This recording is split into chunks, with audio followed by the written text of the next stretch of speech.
Let's take a look at the Read and Write Toolbar by Text Help.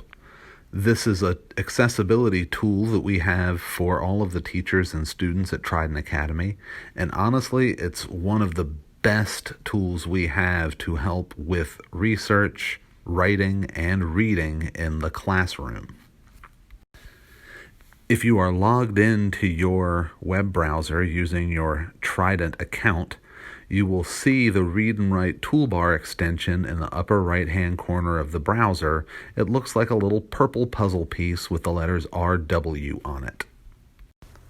If you don't see the icon, you may have to click on the gray puzzle piece to see an entire list of the extensions currently installed on your browser.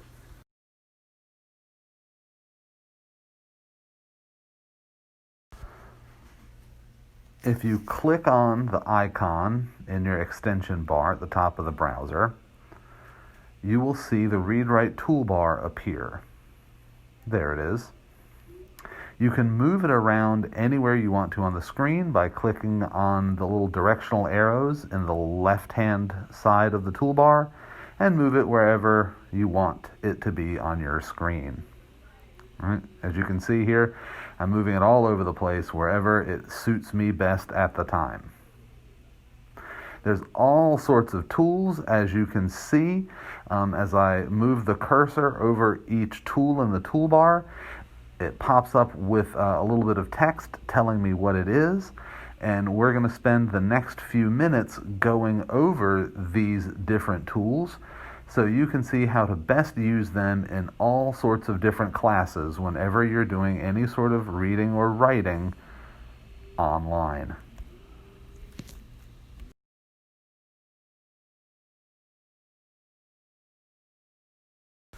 We are first going to look at hover speech. When you select this tool from the toolbar and then click on a sentence in the web page, Artist uses thousands of Lego bricks to make sculptures of animals. The program will read the text aloud. A job building things with Lego bricks sounds like a dream. You can However, see it is real that for the Sean text Kenny. is highlighted as it is being read, so the student can easily follow along with the text. You can go into the settings options here and change different aspects of the speech.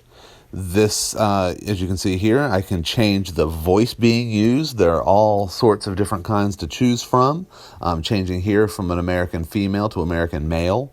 I can change the speed of the text, make it read slower or faster. And this is something that every student, every teacher is going to have to figure out what works best for them. You can then hit OK and see how it has changed. Artist uses thousands of Lego bricks to make sculptures of animals. And there's no right or wrong way of doing this. Building things with Lego bricks sounds like a dream. It just depends on what voice style and speed works for you. Next up is the dictionary tool. If I click on this icon in the toolbar and then select a word from the web page, I will then see not only a dictionary definition, but a way to listen to that definition and to listen to how the word is pronounced. Masterpieces. Noun: the most outstanding work of a creative artist or craftsman.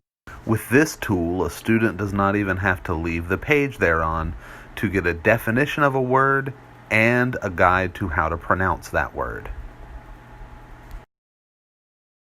There's even a picture dictionary option, which when you click that icon in the toolbar and select a word on the page, you will get a little picture or maybe a couple pictures that help to further the understanding of what that selected word means.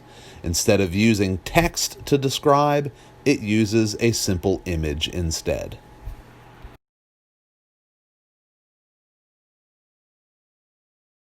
Our next tool is Select to Speak, and it is very similar to hover speech, except that here, with the play, pause, and stop button, I can choose to select huge portions of the page to play an audio version. A job building things with Lego bricks sounds like a dream. However, it is real for Sean Kenny. He turned his hobby Pressing the pause button will stop the speech until you press pause again. into a job. For more than 15 years, Kenny has made master. If you are done listening, you can press the stop button. Next tool is called Screenshot Reader, and this is when you want to read a bit of text that is in an actual image. Select the tool, click and drag around the word, New and Mexico. it will pronounce it for you. It's not a perfect tool, as you can see, but it does a pretty good job for a picture. Arizona, New Mexico.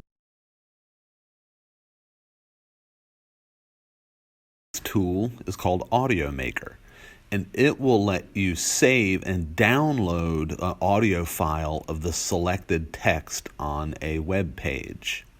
This way you can always go back and listen to the text being spoken even if you are not actively looking at the page. Here you click the icon and you will see the little progress bar going. You then name the file, hit save,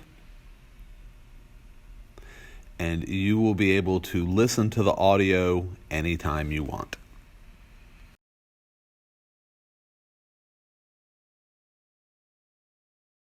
Our next tool is the web search. If you select a word or a phrase on a website and click the web search button, a new tab will pop up, as you see here, that does a simple browser search for the term or terms that you have selected. It's a good way to do further research on a document without losing the original document.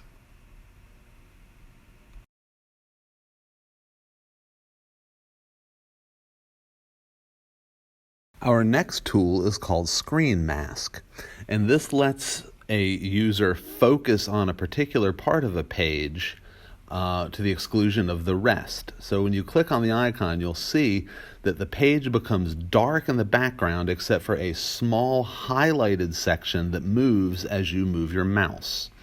You will see that there are options. You can move the option bar around and click in the settings to change things like the background color, how opaque, how see-through the black background is, how wide or how thin the actual strip of highlighted section is. And you can even change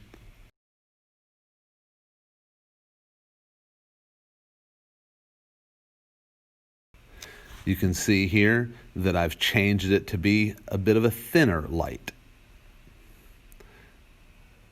And you can see how I can make it thinner and wider as I slide the bar up and down. Watch as I adjust some of the different settings in the Screen Mask tool options.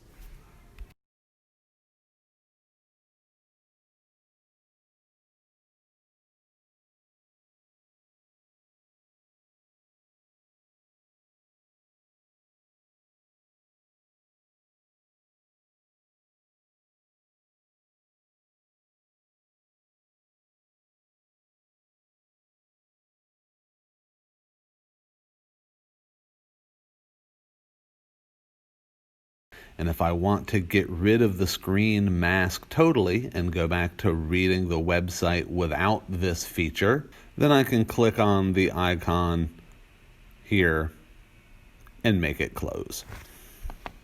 The Talk and Type feature lets me use my voice to type text on any part of a website that lets me input text. Here I click. Make sure it lets my browser use my microphone, and as I speak, hello there. This is me typing with my voice. You can see that it appears on the page. This might be my favorite tool, the Collect Highlight Notes. So you'll see that there are 4 different highlight colors, a way to clear highlights, and a button that says Collect Highlights. What this lets you do is to select parts of a page, and you can choose the highlight color that you want. It really doesn't matter which one you pick.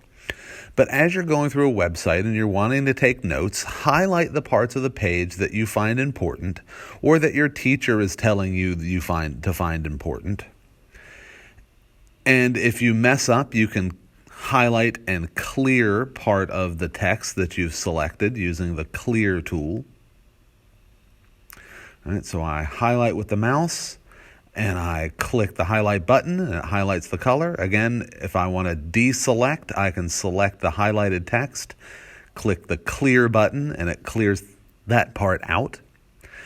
And as I'm going through and I'm taking notes, perhaps I'm using one color for personal opinion versus another color for factual information. It just all depends on what's happening in the class. I can take notes by using the highlight. And when I click the collect highlight button, I can choose whether I want to collect all of the highlights, if I want to put them in a certain order or not. And that will be kind of up to you. But when I hit the OK button, all of the highlights will be collected in a new Google document. This way, I won't lose any of the notes.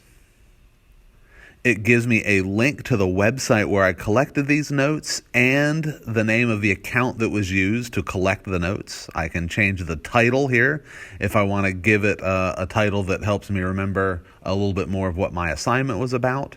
And if I don't like the highlights, I can select all the text that's highlighted, go up into my Google Docs browser, and change the highlight option that you see here to none.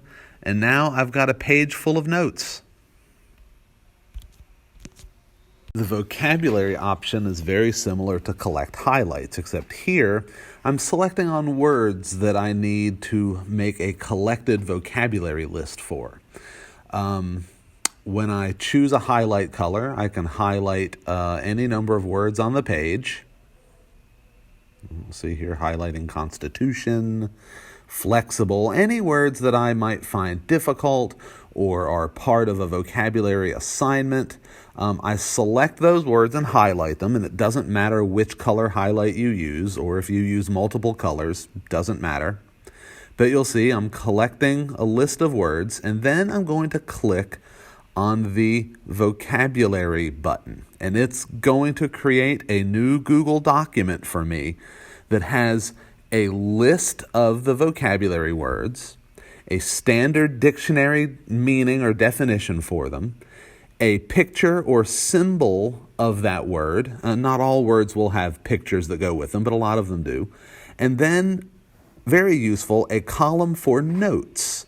Right? If I want to type something in about where I found this word or something that will help me remember it, perhaps a sample sentence that I want to put in there, whatever the assignment calls for or whatever you find useful as you're taking notes, you now have a collected vocabulary list with different ways of learning what the word means and a space for you to type in your own notes about those words.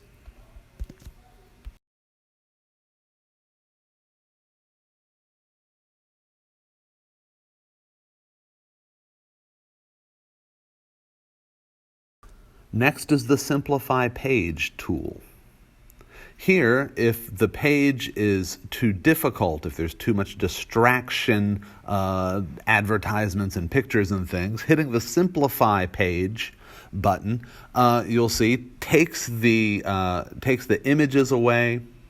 You can choose to simplify the text, and this will remove parts of the text that are not explicitly necessary for getting the idea across, right? All of the extra sort of things. The more I simplify the page, the more it gives me just the bare bones information that I need.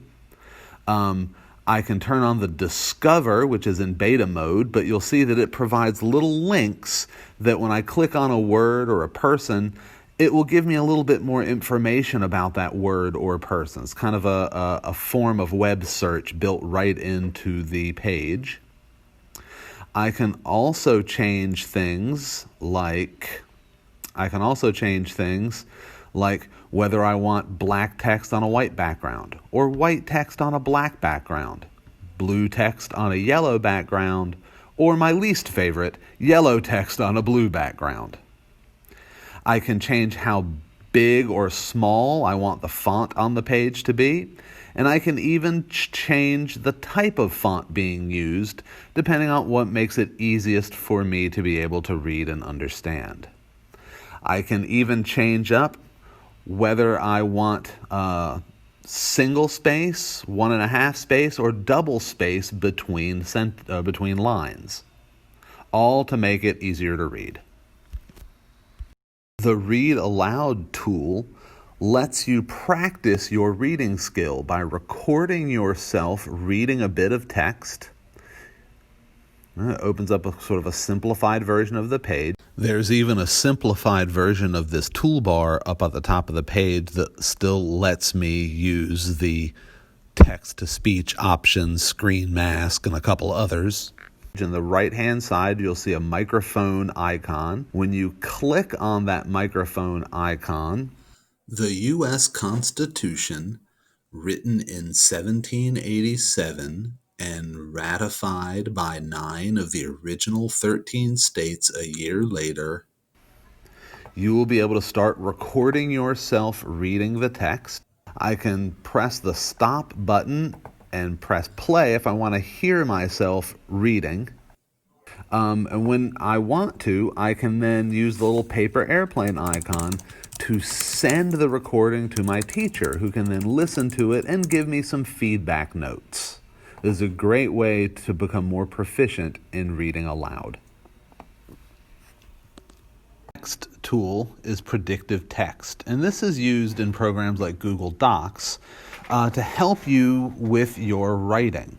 So as you start to type, here, let me open up the toolbar, and as you start to type, when you have Predictive Text on, the read-write toolbar starts to analyze what you're writing, and using some of its the artificial intelligence algorithms produced by Google, begins to make predictions on what words are most commonly going to come next after words that you've typed.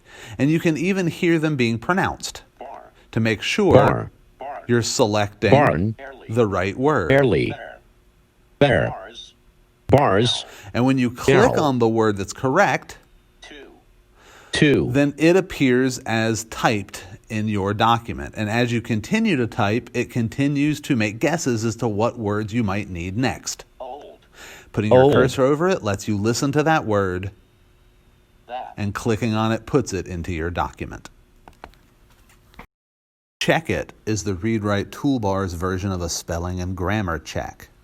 As you are working in a document, if you select the Check It option, it will go through and analyze for spelling mistakes and grammar errors, and as you put your cursor over top of the word that is underlined as having some sort of issue, you can choose to replace it or leave it as it is if it really is the word that you meant.